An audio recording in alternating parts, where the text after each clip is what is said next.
In the frigid, icy world of Frostpunk, humanity has been pushed to the brink of its very existence, victims of a cataclysmic freeze that turned the once vibrant planet into a big ball of ice. But driven by its unrelenting will to survive, somehow, humanity managed to endure, founding great steam-powered cities in the Arctic, made possible by technological innovation brought about by necessity. So what hellish steampunk creations did this icy Victorian society dream up? Well, recently one of our Lore Tours flights had a minor crash landing whilst visiting the Frostlands. Surprisingly, the locals gave us anything but a frosty reception, helping fix up the ship ready for us to take off with a few gadgets and gizmos we,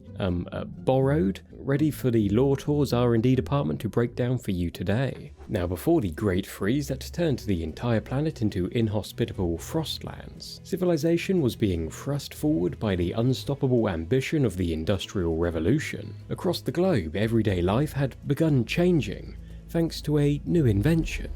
steam power. Great metal steamships, railways, and telegraph networks helped to shrink the globe, fostering a mingling of people and ideas, the likes of which had never been seen before in the history of humankind, while spectacular airships dared to explore a new territory, the sky. No place benefited more from this daring age of exploration and innovation than the beating heart of the Industrial Revolution, the British Empire. One of the key visionaries to emerge from the empire at this time was the mathematician Charles Babbage, whose work alongside Ada Lovelace led to the creation of the first steam-powered computers, kickstarting a new information age where each decade brought forth newer, smaller analytical machines, ones capable of executing intricate programmable tasks, feats not achievable in our own universe until a whole century later. Just as this new golden age of steam-fueled innovation was kicking off, however, the Great Freeze struck. As the frost engulfed the planet, nations cut themselves off, the populace rioted, and fueled by the tireless will to persevere, the Empire and humanity as a whole geared its scientific and industrial might towards surviving the apocalyptic blizzard to come. One of the most notable devices to arise during this period was the steam core, created by a scientist known only as Professor Hawkins. This device, made possible thanks to the work of Babbage and Lovelace's computers, became a foundational piece of equipment in the running of industrial facilities around the globe not long before the Great Freeze. Unfortunately, these items, which have become crucial to the running of modern society, are now a finite resource, following the demise of Professor Hawkins and the loss of all blueprints to recreate his device, meaning the only way to build new technology and expand cities in the Frostlands is to hunt out the few remaining steam cores present amongst the ice.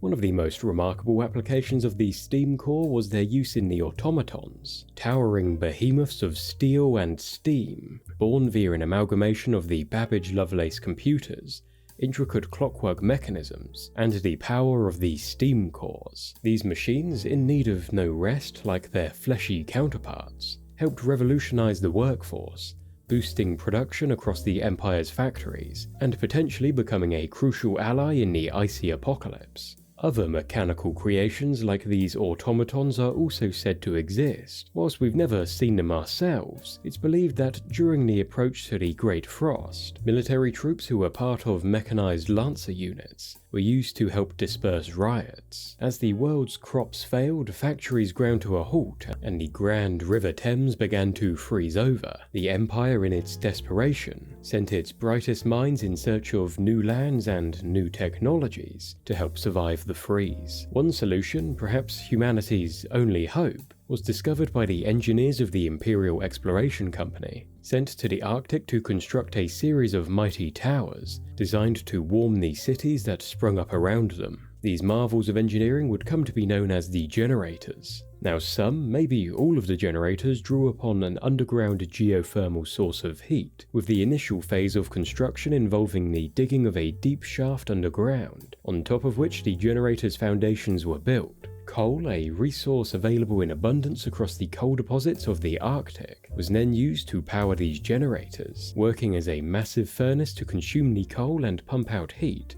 through a number of different distribution methods, the most notable of these being the steam hub, auxiliary heating structures that channel the heat from the generator to outlying areas of the city. In recent years, however, with dwindling coal supplies, the inhabitants of the Frostlands have moved towards a new source of fuel for their generators: oil. Installing state-of-the-art pumps to optimize the furnace to turn this new black gold into warmth for the good people of the Frostlands. Getting the populace from the islands of Great Britain and Ireland north across the rapidly freezing ocean to these new generator sites was no easy feat, and most of the population would have to be left behind. Those who managed to make their way to their new home in the Frostlands did so thanks to the gargantuan land dreadnoughts, steam-powered automotives larger than any ocean-going ship, and capable of traversing the frozen seas. The cost of producing these dreadnoughts was astronomical, effectively bankrupting the Empire. However, it was a price worth paying for those lucky enough to get a place on one. Once in the Frostlands, citizens were dependent on the heat lamp, a small, humble item worn by all settlers, and while at first it might seem like little more than a light source, it's much more than that, providing settlers with both a much-needed source of warmth wherever they are, and a source of power,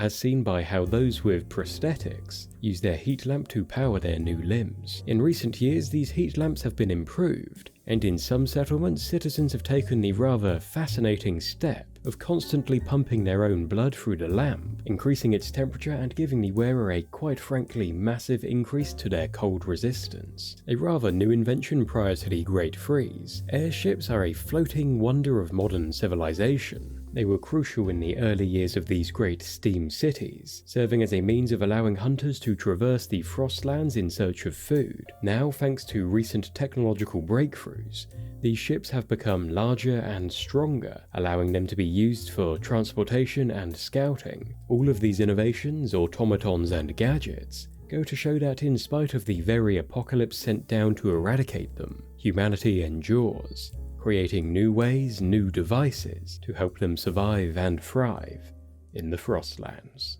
Now, if the world of Frostpunk interests you but you're yet to give the first game a go, or maybe you're eager to get a friend into the Frostlands, then we've got some great news for you, as from the 1st to the 14th of December 2024, we're taking part in the Jingle Jam fundraiser raising money for Wallace & Gromit's Grand Appeal in aid of the Bristol Children's Hospital, and any donations of £35, around $44 or more, get you access to a collection of 18 great PC games, including Frostpunk, alongside other games like 2 Point Campus, Scorn, For the King 2, and many more. So if you fancy doing something charitable this holiday season, or just want to give yourself a nice Christmas present of a bunch of great games, then you can find links down in the description to donate and learn more about the charity and the Jingle Jam as a whole. Thanks for watching, catch you next time.